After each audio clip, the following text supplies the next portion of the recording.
pwede ba ninyong ma-describe ang feelings ninyo itong pag-final buzzer na na-realize niyo na champion na gyud? Nakuan kayo kanang pag-buzzer, diba? Kay uban nang hilak. Ako kay ilang kay hilak eh. Ukatuo bitaw nga. Ngato day nga.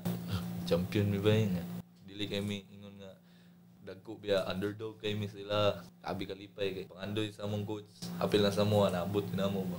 Champion gid mi. So, how about karon na murag ni settle down na ni kuan na human na to siya. Unsa may feelings niyo na exactly karon? Syempre, after ato kalit na sikat na kay mo na mo sa mga reels, talk of the town mo kamo giginastoryahan. Sa feelings ninyo karon? Wa kay man ngayon nang lingaw gigay ko gyud. Bisag tanawon nimo good. Kaw, tanawon nimo andoy ra mo ni nako sa una. Nana ko dito ron. Napamukha na ko sila baka kaya rin namo. Nice. So, moving on. Next question. Katong time na unsa, katong syempre na champion na mo, dugangan mo ban kauban. Pitong nakabalo na mo kamoy mo represent sa Davraa, sa region sa Davao region. Sa mo ka excited ato na time? Describe ang feeling na wala pa nagsugod ang tournament, kabalo mo na kamoy mo represent. Ingaw kayo kay dala excited kayo ba?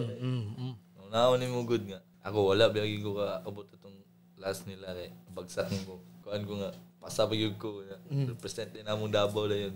Excited kami. Sabi na mo pa ni kamo to.